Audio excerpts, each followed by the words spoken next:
Welcome to Making Sense of the Madness. We got a great show lined up for you today. Many in my audience will be familiar with this whistleblower and his viral footage talking about black projects in the Antarctic and beyond. Eric J. Hecker is with us. Deciphering.tv is the website. We're going to be talking about his experience and much more. You're not going to want to miss it. Buckle up and get ready to make sense of the madness.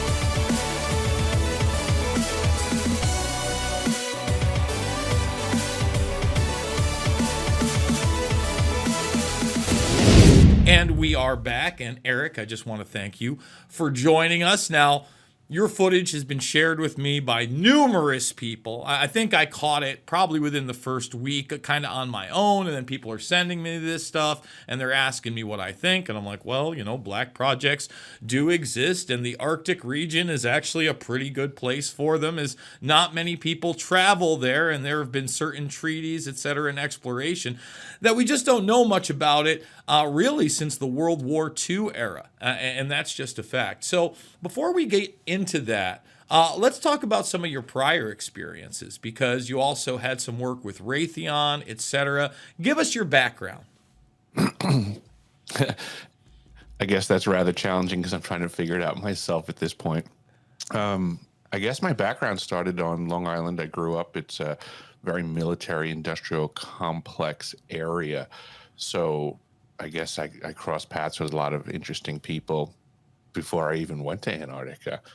The short stint that I did in the United States Navy submarine service was very enlightening in regards to who Raytheon was as a corporation as well. And I also did a extensive amount of plumbing for folks that were high-ranking people in the military industrial complex. I don't know if you're familiar with organizations like the Trilateral Commission or the Council on Foreign Relations, but these were effectively, this was my customer base. So I've been kind of brushing elbows with some of the more peculiar folks in society around us for the greater part of my life. And then, it eventually developed to me getting this contract down at the South Pole Station for a year, which was, I guess, ultimately the most enlightening experiences that I've had direct firsthand contact with. So I'm just trying to, I guess, connect all the dots on all the roads that I've been on and crossed and just paint a big picture of what's really going on in the world for everyone nowadays. Because I'm sure, as you've noticed, things are not what they're being presented to us as. And I think we, the people of this planet, are starting to awaken to the fact that things, I hate to be the bearer of bad news, but they're a lot worse than we've been led to believe. We're constantly being doled out these, supposed dilemmas that more or less just divide us as a people, when we should be working together to knock down the real problems that are in the world around us. So I guess I'm trying to shine a light on what's really going on. And it's been a long walk, and I've been doing this for a few years now, and just trying to get folks like you to pay attention, because there's a lot of people in the disclosure circles that have a lot of, I guess you would say, fantastical stories and speculations and ideas as to what's going on around us. But in my experience in trying to get the truth out, is I find that most of these factions are manufactured, what are commonly called gatekeepers, folks that are pretending to get the truth out there, when in reality, that's the opposite of what they're up to. And I know this because I have direct firsthand experiences. I have documented proof. I have gone and testified for the Senate Intelligence Committee, for Arrow. These are legitimate organizations doing legitimate work against a massive problem, which is misinformation, disinformation, and effectively the espionage game, both on a multinational level, but then also we can't forget that there's insane corporate interests going on around these topics. So you said a lot there. I want to even pull it back to Long Island, Trilateral Commission, Council on Foreign Relations. For those that don't know, obviously Long Island is right next to New York City. That's where the United Nations is. That's also where a lot of the wheeling and dealing is. We've been reporting that Bilderberg is going to be taking place in Madrid, Spain, starting on Thursday. The Trilateral Commission is really a vision of Brzezinski and David Rockefeller for the Trilateral Commission. Basically, they would not let the Asian and Japanese counterparts into Bilderberg in, I think it was 1973, and it was on a plane conversation. These are documentations that they decided to create the Trilateral Commission, all very, very influential networks. Then you could talk about the military bases on Long Island and in that region, and it gets really muddy there. You talked about whether people are legitimate whistleblowers or if they're in the misinformation and disinformation game. I know a lot of people are familiar with the Montauk Boys story and things of that nature.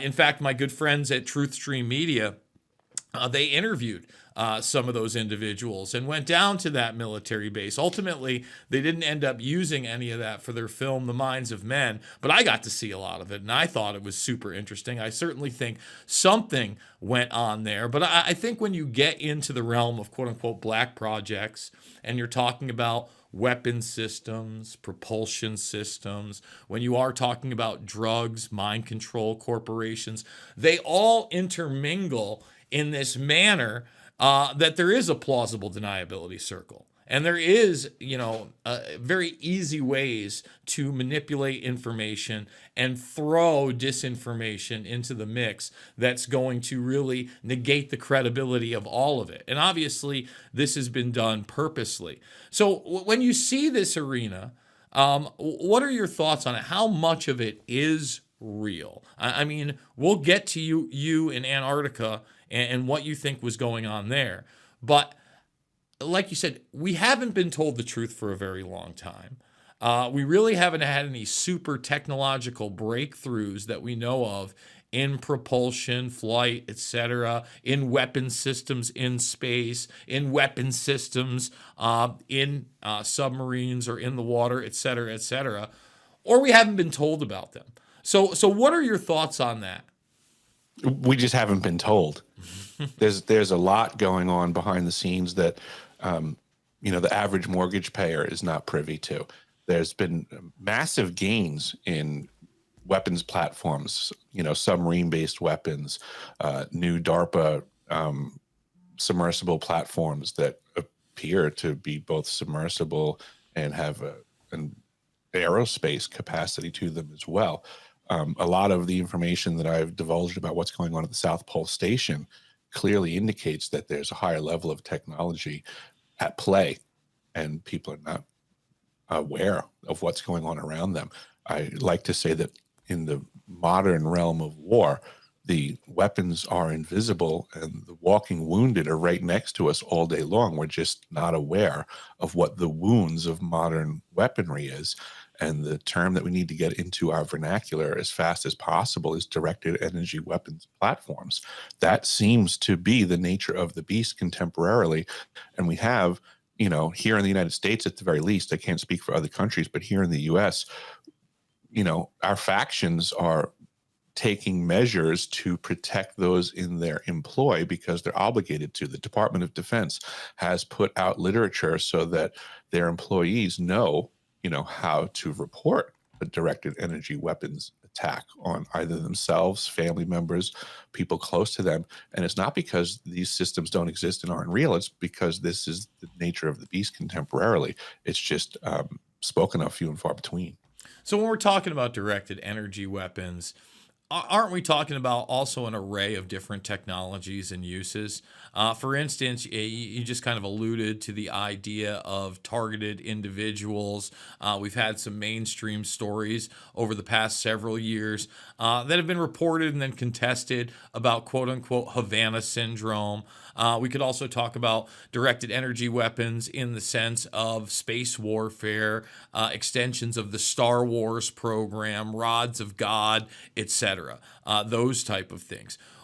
Let's separate the fact from the fiction. What do you think are the viable uses that are being deployed, and what documentation do we have on that? Which whistleblowers should we trust? We should trust the whistleblowers that come with verifiable truth and discount those that do not. That's, I mean, the most reasonable and logical stance to have on this, because what you'll learn by doing things that way is that it's a perfectly good filter to expect people to back up what they say. We have way too many folks just speculating now and trying to control the narrative with misinformation and disinformation. So to me, it's very frustrating to watch the masses just, eat what they're being served. It's ridiculous to me. I don't understand how people can just suck up the BS sandwich because it sounds cool. It sounds like a Star Wars movie. It's so fantastical. A lot of it has to do with simply what we call savior programming. There's a large faction of our population, by I guess many definitions, that are just sitting around and waiting for someone else to come save them. Oh, don't worry, it's the white hats, and you got to follow the plan. Or they're very religious and nothing matters because Jesus will save us. All of these things are very functional programs that are inculcated in society to keep us on our asses. So let's talk about that for a second, because I ahead. agree. No one is coming to save you. Right. I always, it's been my hashtag since I had a Twitter. I think I got on 2010. Be your own hero, because at the end of the day, you're the only one in control of your life and those around you. Now, that doesn't mean that you can't get behind an agenda, a political movement, maybe even a candidate. But when you start getting into the realms of Johnny nonsense and anonymous message boards, and especially the QAnon nonsense was the worst, trusting the plan. Now, I grew up watching the X-Files for sure, and it was trust no one. And, I actually love the way that show kind of turned in. Was it aliens? Is it aliens? We don't know. Black projects, disinformation, misinformation. Even that final season where they came back after the fact, I mean, that became super relevant during the COVID 1984 nightmare when they were talking about things like biological weapons, etc., right? When we do look at the technologies out there, how much is hidden from the public arena when we're talking about military tech at this point? Do you believe that we're seeing about, I don't know, 25, 30%? Let me give you an example. We've had commercialized holograms now for 15 years, right? They started rolling them out on CNN. Tupac would do a rap show at a thing. Now, they were about 80% of the way there, right? You could still tell it was a hologram and not exactly there. I would assume, in 15 years, everything seems to get better, from the magic box to the graphics on our movies to the fact that we have text to prompt Sora, video manipulation, deepfakes right now. So when we're talking about holographic technology, how far do you think we're along there, and how is that being utilized by the military industrial complex?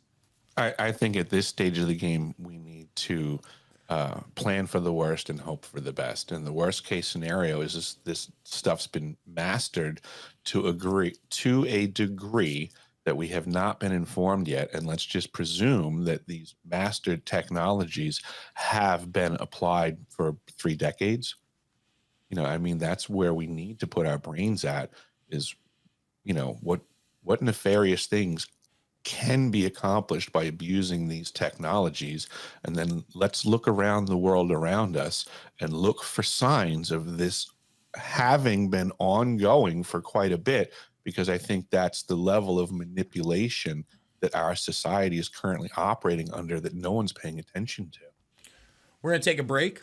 When we come back, I want to get into your Antarctic experience and what you saw there, what you witnessed, and to the best of your knowledge, what they were doing there. We're going to take that break. We're going to come back. More Making Sense of the Madness after this.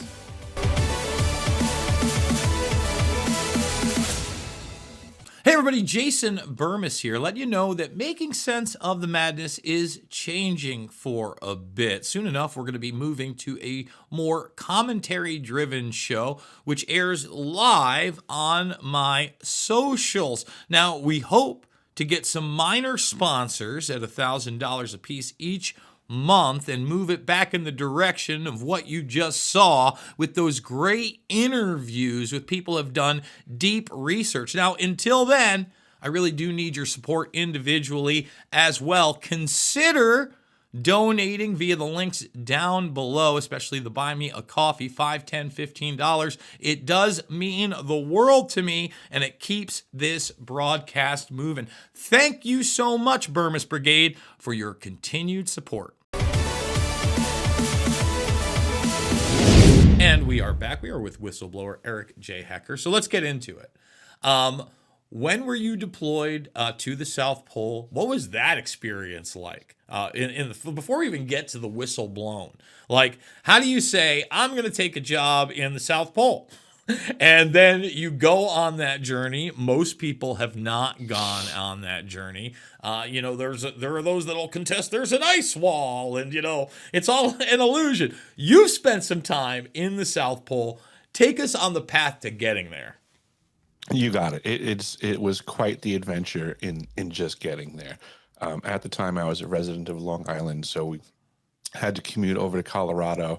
There was some training that we had to attend, some team building type stuff, just to polish us up and get us ready for departure. So training over in the Colorado area, we then took a series of flights from Colorado to LAX. LAX brought us over to Auckland, New Zealand, and then effectively to Christchurch, New Zealand, which is kind of the seat of the United States Antarctic program over in New Zealand. From there, you fly to McMurdo, which is a base on the coast. I spent a very short period of time, I think maybe less than 12 hours in McMurdo, and then further south down to the South Pole Station. And, you land in a Herc, the door opens, you're at 10,000 or 9,300 feet of elevation and 0% humidity, very low oxygen. So it is, let's just say, a smack in the face of a new reality.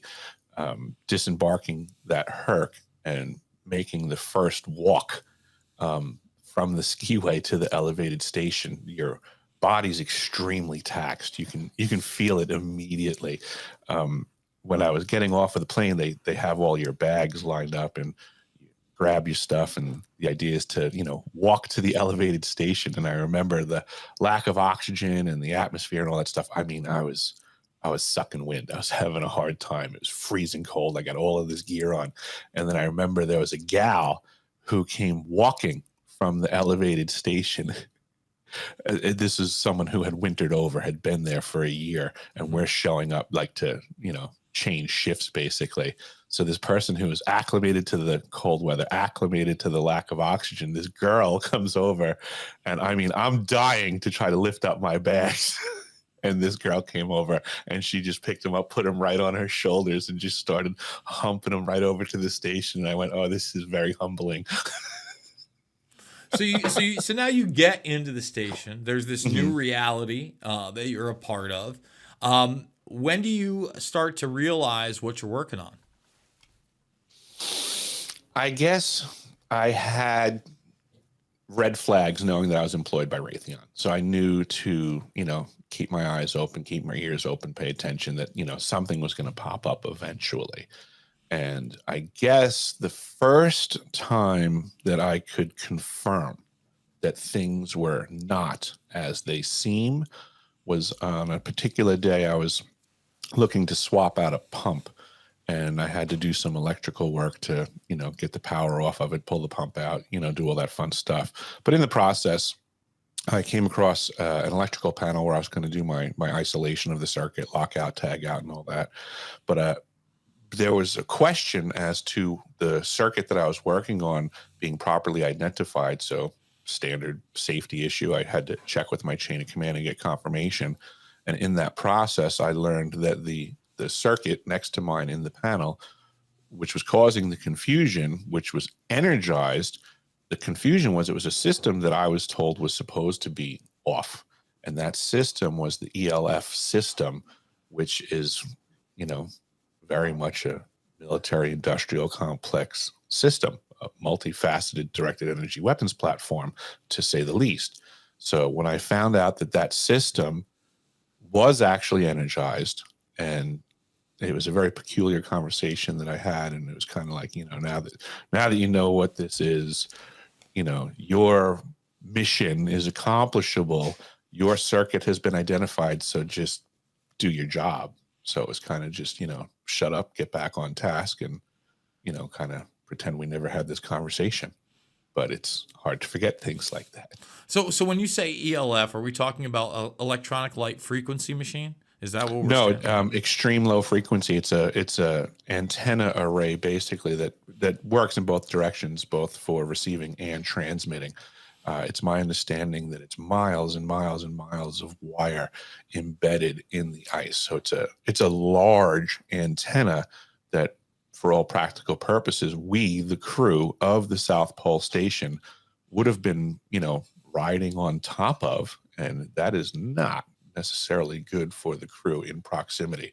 So part of what I do is justice for the crew. I mean, my crew has been negatively impacted by their proximity to these systems, but we, like everyone else, are being lied to about what technologies we are in proximity to and what they can do. So what do you think is going on there? First of all, how much of a military presence is at the base you're on in the South Pole? How much of a military array surrounds that? In other words, how many other bases do you suspect are similar to that one or in conjunction? Is there any competition from any other nation states out there? Is there any cooperation? And again, you talk about this antenna system, weapon system, energy system, both of those things at the same time, et cetera. And then you talk about how many people are exposed, how many people are on this base, and like I said, are there surrounding bases, et cetera? There were 49 people for my winter over season. There is nobody in proximity to us at the South Pole Station proper. The systems themselves, I do suspect are at other facilities as well, because it appears to be par for the course for these type of environments. As far as the military presence goes, in the summer season, we are very much supported logistically by the United States military. In a literal sense, you can see it. They're in uniform. They're military planes. C-17s, C-130s, all kinds of personnel coming and going. In the winter season, we lose the visual, the uniformed personnel, but it is my knowledge that there are folks that are there not with their uniforms on. I mean, there's nothing stopping someone from an alphabet agency, whether it's the CIA, the DIA, the FBI, the NSA.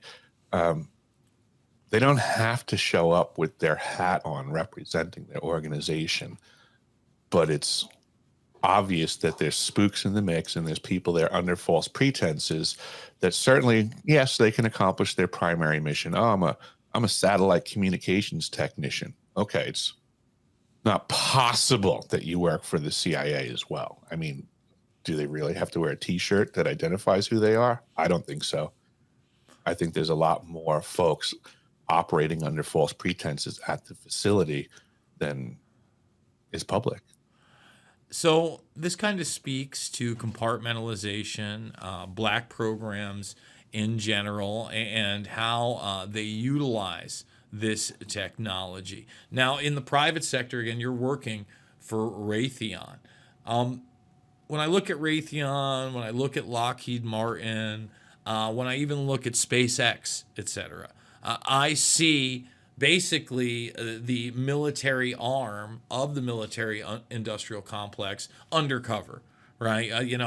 I don't think we're going to the moon or Mars, especially with rocket technology essentially we've had since the 60s, that we haven't seen any kind of uptick in that. What we have seen is the deployment of different arrays and types of satellites. Obviously, Starlink is being used as a communication system over in Ukraine and Russia, and that's what they're using to communicate with Ghost and Sidewinder drones. At the same time, Starlink is launching the DARPA Blackjack program, which are the classified satellite programs, and even Musk himself has now been commissioned to build the next quote-unquote spy satellite network.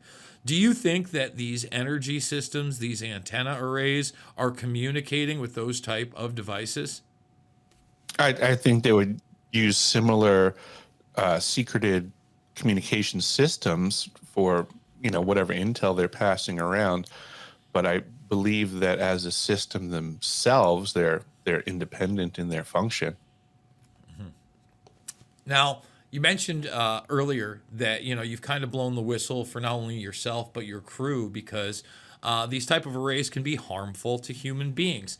Even today, we have a headline of a gentleman that worked at a couple of Area 52 bases that has now blown the whistle that he and others have developed tumors, but they cannot get the help they need from the U.S. military because their projects are not acknowledged. Now, this is not only is it a huge slap in the face, it's a huge issue, right? Why not just take care of these people? Why allow them to come blow the whistle and not? I mean, is it more cost effective to just let these people rot? Yes, it is. It would blow the plausible deniability cover. Let's just say, for example, South Pole Station. If they were to admit to the damaged crew, then they would have to admit to the source of the problem, which would then be admitting, what they're up to, that these directed energy weapons platforms are up and running. I mean, just this past May 8th, there was a meeting of the House Homeland Security Committee where they brought forth witness testimony in regards to directed energy weapons platforms and what they're now calling anomalous health incidents, AHI. They're already changing the terminology away from Havana syndrome. This is the games that they play. But contemporarily, directed energy weapon systems and anomalous health incidents were addressed on May 8th, now at the House Homeland Security Committee. And basically, the people giving testimony, for all practical purposes, were almost speaking verbatim the testimony that I gave to the Senate Intelligence Committee in regards to what's really going on in the world around us. They stated so much stuff that completely supported what I said because it's pretty much exactly what I said, with the only caveat being is that they clearly stated, which was frustrating, but they stated to this committee that they have reports from people from every continent on the planet that have been victimized by this technology, they said, except for Antarctica, which was like, hello? I mean, I'm pretty much literally the only person who's stated this and come out with proof of it. So this is what I'm getting at, the frustration for years now of trying to bring this information to the forefront. It's like whack-a-mole. Every time I pop my head up, there's just people trying to beat me down and say, oh, don't listen to that guy.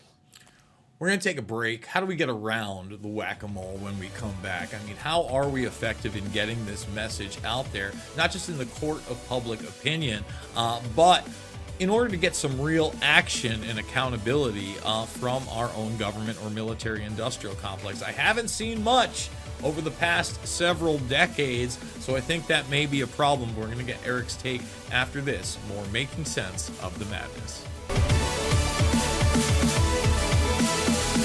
Hey everybody, Jason Bermas here. Let you know that Making Sense of the Madness is changing for a bit. Soon enough, we're going to be moving to a more commentary-driven show, which airs live on my socials. Now, we hope to get some minor sponsors at $1,000 a piece each month and move it back in the direction of what you just saw with those great interviews with people who have done deep research. Now, until then, I really do need your support individually as well. Consider donating via the links down below, especially the Buy Me a Coffee, $5, $10, $15. It does mean the world to me, and it keeps this broadcast moving. Thank you so much, Bermas Brigade, for your continued support.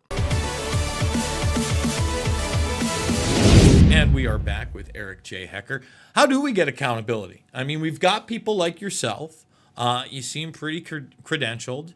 You're able to go over the specifics. I don't think you're making this story up. You've had other individuals come forward, but we haven't seen any real accountability in the military-industrial complex. I don't know really ever in my lifetime. I always argue that, Iran-Contra was the last time that we really had any kind of veil pulled back on these black projects and anybody successfully criminally prosecuted.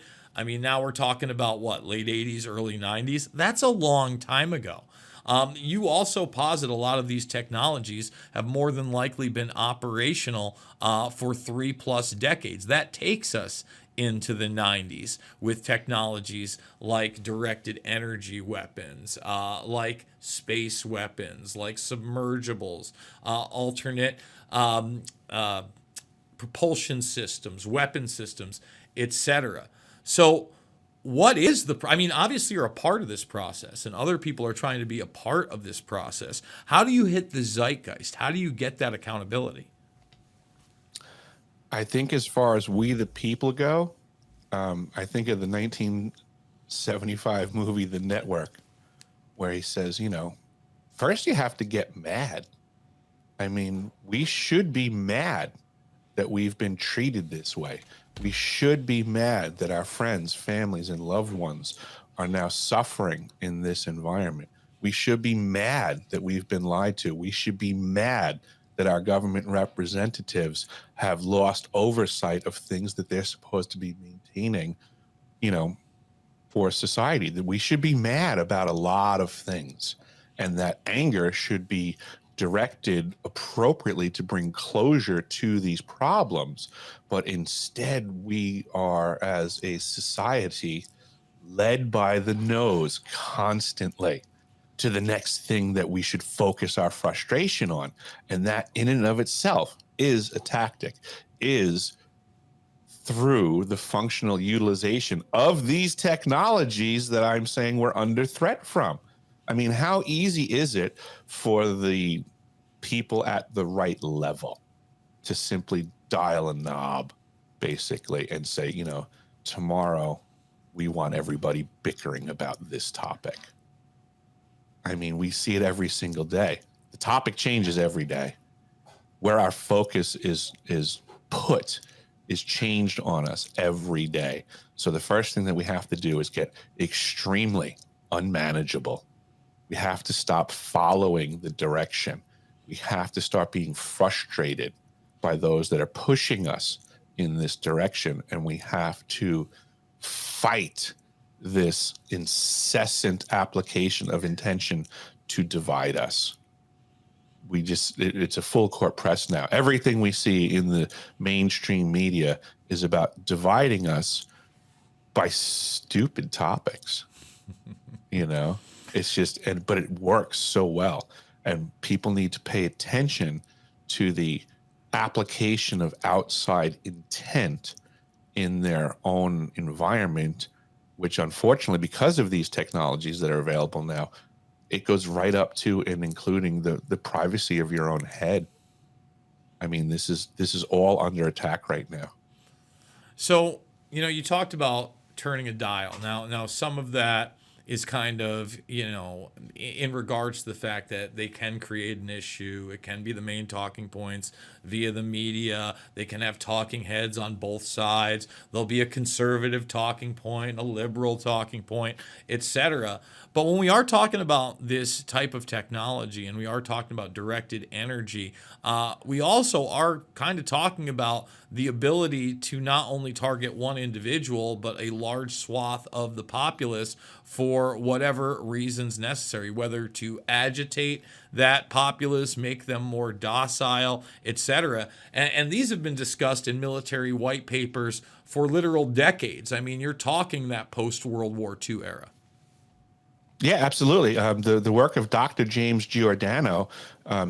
There's a video that I can think of in 2018. He went and spoke to the cadets at West Point. Excuse me. And the topic of his discussion was basically what these future leaders of our military will have to deal with in the battlefield of the future, which was high technology.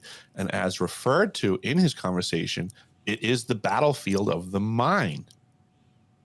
That these are the new systems that are intrusive to this point, to within the skull. This is not great news, but something that we need to literally and figuratively wrap our heads around. And This in is that lecture, I've watched it. He is discussing about bio nanotechnology that is essentially not only injectable but aerosolized.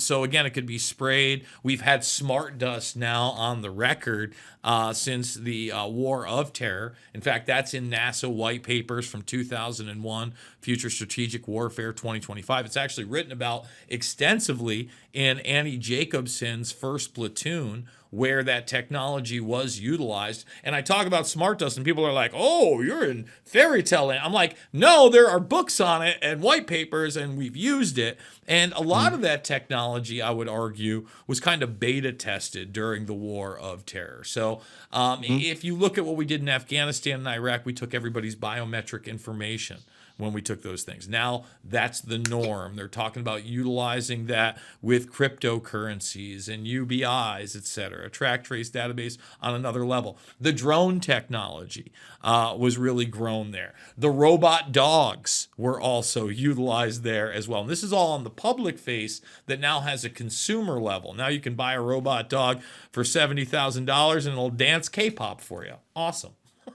I mean, that's what they've done. They've normalized a lot of this. And when you talk about, technology with the brain, the normalization of that seems to be coming in the form of Neuralink and looking to the hero Elon Musk.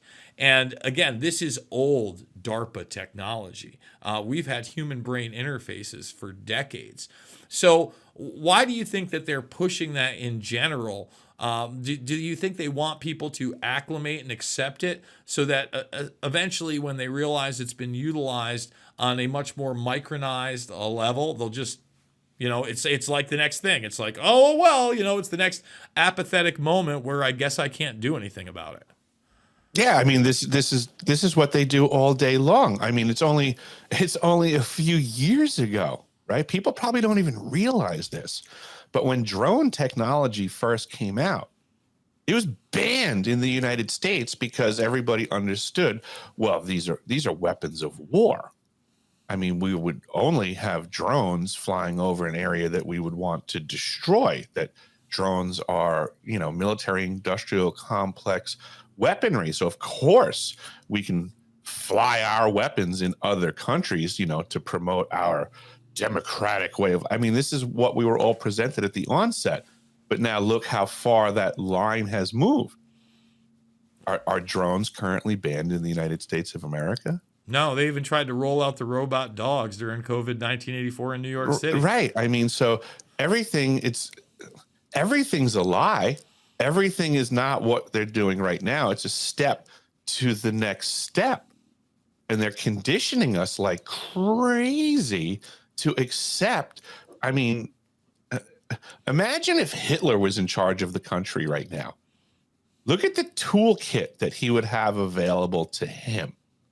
And would people be concerned about the amount of access that Adolf Hitler would have to them through the digital toolkit that exists? And then, when we think about it that way, is the leadership that we have contemporarily any better to us than if Adolf Hitler was here?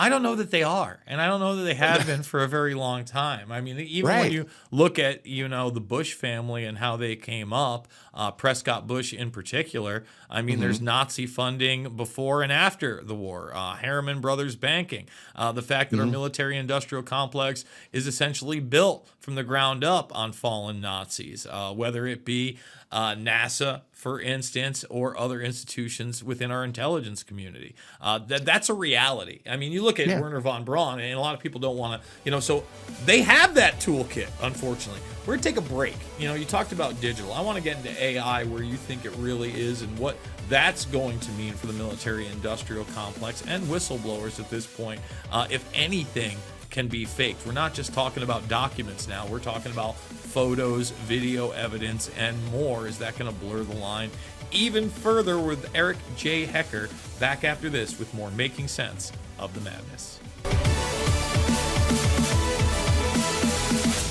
Hey everybody, Jason Bermas here. Let you know that Making Sense of the Madness is changing for a bit. Soon enough, we're going to be moving to a more commentary-driven show, which airs live on my socials. Now, we hope to get some minor sponsors at $1,000 a piece each month and move it back in the direction of what you just saw with those great interviews with people who have done deep research. Now, until then, I really do need your support individually as well. Consider donating via the links down below, especially the Buy Me a Coffee, $5, $10, $15. It does mean the world to me, and it keeps this broadcast moving. Thank you so much, Bermas Brigade, for your continued support.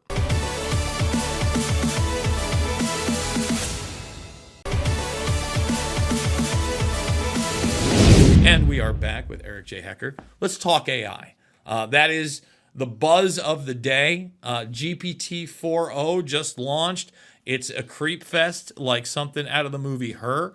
I'd say we're about 10% away from not being able to discern whether or not that's a human being. I would obviously believe the military-industrial complex in some regard has already had this AI at that level and beyond for some time. Where do you think the military-industrial complex is with AI? Do you have any firsthand knowledge of how it's maybe being utilized behind the scenes? Because we already know it's being used to target individuals in warfare now openly. The Lavender system in the Middle East is just one example. And what does AI mean for the future of whistleblowers? Because we're going to get some really convincing UFO videos, maybe even some EVEs, extraterrestrials, exotic technology, you name it, and it's all going to be AI generated. We've already seen a lot of that stuff over the past couple of decades. I'll be scrolling, or I'll be watching late night American Heroes channel or the History Channel, which is now just the Ancient Aliens Network, and I'll see something like of the supposed aliens going to DC that was debunked 10 years ago. That's okay, CGI. And they'll be like, we just don't know. And I'll be like, no, that's been debunked. If you're in a barrage of this stuff, you're now in this post-truth world where nothing can be verified. And God forbid somebody genuine comes out with some kind of evidence. They'll go the other direction and just go CGI deepfake.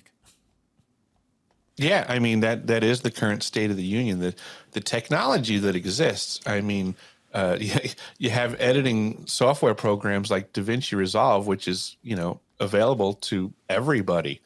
And it's also available to Hollywood, and Hollywood uses DaVinci Resolve. And I don't think that there's anything that you can think of that you can't manufacture in DaVinci Resolve.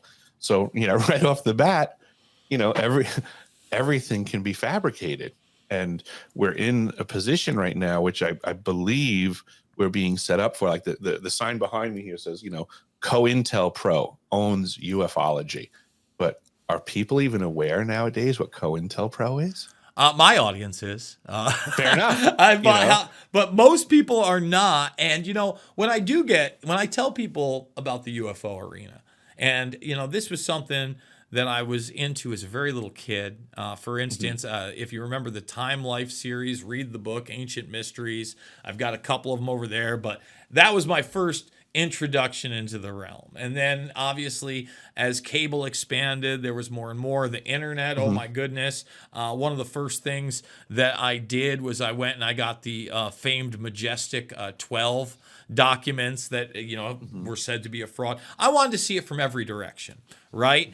And I tell people to check out a film called Mirage Men, because Mirage Men, I don't know if you've seen it, but it really does lay out individuals, and one person in particular story, Richard Doty, where you really see the COINTELPRO aspect of this and how they utilize this alien narrative to cover up black projects and really make anybody who gets even a whiff of what's really going on go insane.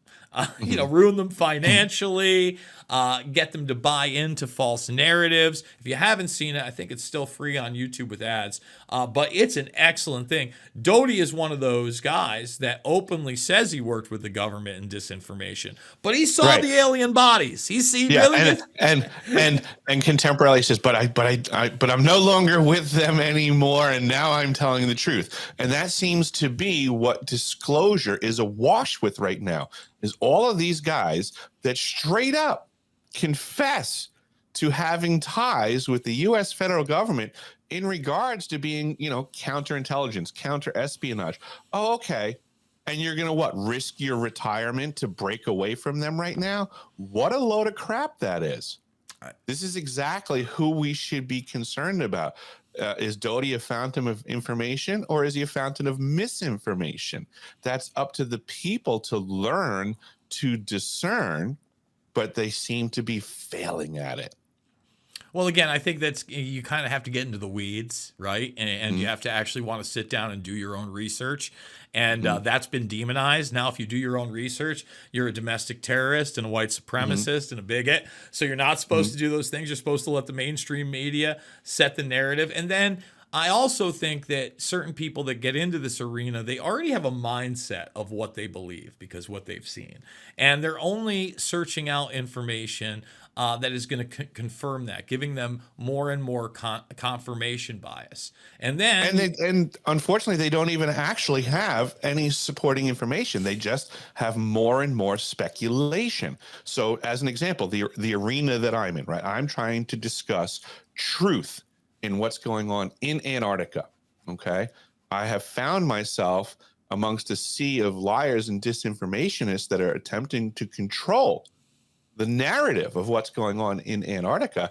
And these are people that, for the most part, have zero experience in the topic, but yet they will tell you they have a whistleblower that can say what's going on down there. And, that they, read a book on what's going on down there. But none of these people, as far as I'm concerned, who are they to even be in a position to judge the veracity of a whistleblower from Antarctica, or the experiences, or what's written? These people don't have what Heidegger called Dasein. They don't have the firsthand experience to know any better themselves. So this is kind of what motivates me to come out, because I see the people getting bamboozled by these folks that have no idea, but seem to have a very vested interest in controlling the topic. So from my perspective, I come out, I have verifiable documented information. I have firsthand testimony. I have other people that can support and corroborate the information that I have presented. I've given testimony to Washington, D.C., but yet these other folks are trying to constantly bring the topic of Antarctica back to sensational, unprovable stuff. And I would say that is activity on behalf of factions with intentions that don't want the actual truth getting out. If these people were actual Antarctic researchers, they would be taking my information and putting it on a pedestal, not trying to brush it under the carpet. So to me, in the grand scheme of modern warfare, I just see who my enemies are, and that's fine. Well, I'll tell you what, we got to take one more break. When we come back, I want to talk about some possible agents of disinformation, misinformation that may not even know that they are. They may actually be well-meaning and thinking they're getting the real information to the public, but that's anything but the truth. Final segment of Making Sense of the Madness after this. And we are back with Eric J. Hecker, and let's just throw a couple names out there. I'm going to start with rock stars. Tom DeLonge. I love Blink-182. Fun stuff. DeLonge's actually a pretty smart guy. I've listened to him on several podcasts. He's pointed me in the direction of, I think, Douglas MacArthur white papers, really interesting stuff. But at the same time, I think that he was taken through the ringer with his To the Stars Academy from members in the military industrial complex. And when you saw those DNC leaked emails, John Podesta in particular. John Podesta is not to be trusted on anything. He has an extremely nefarious past, not only in politics, but if you follow some of those emails, it seems to be some other dark things as well. But yet you have this guy that has means and an audience because he is a celebrity. He already has a narrative in his head of what these things are. And now he's talking to insiders and they're confirming his bias. And that's a problem. And let's take it to another extreme. David Grush. I don't know David Grush personally, okay? But every time I've seen David Grush, he looks emotional. he looks like he's just ready to believe anybody. Who knows what military personnel have told him? Who knows what he's actually seen? But as I've seen, he has no firsthand knowledge of any of these programs, of any of the EBEs that he's talked about, and he's taking eyewitness testimony or people that have worked on these projects from an internal military investigation. Why wouldn't these people be feeding him disinformation as part of the program and he be the mouthpiece for that disinformation? I mean, whenever someone sends me a video of Grush, and I've watched his interviews, I go, he's literally got firsthand knowledge of nothing on this, and he seems like an emotional wreck all the time, like the easiest type of person to manipulate. What are your thoughts on Grush? What are your thoughts on DeLong? I agree on both. I think DeLong was probably just manipulated from the front end and just didn't have the wherewithal to pay attention to, how he was being handled. As far as Grush goes, I mean, I couldn't agree more again, because, if you pay attention to the timeline from when she got dropped to the public, it was immediately on the heels of this disclosure event that I attended last June for Dr. Gree in Washington, D.C., where myself and a fistful of other whistleblowers with direct firsthand experience went to Washington, D.C. and gave testimony both publicly and in the SCIF compartments for both the Senate Intelligence Committee and Arrow. Stuff that, he's been asking for but was denied, which is interesting to me because I found it hilarious when the Senate Intelligence Committee wanted me to go into a SCIF to say stuff that I'd already said publicly. And now here you have Grush speaking publicly saying, but I don't want to speak publicly. I want to speak in a SCIF. Well, what the hell is going on? You either want the people to have the information or you are guarding something for someone.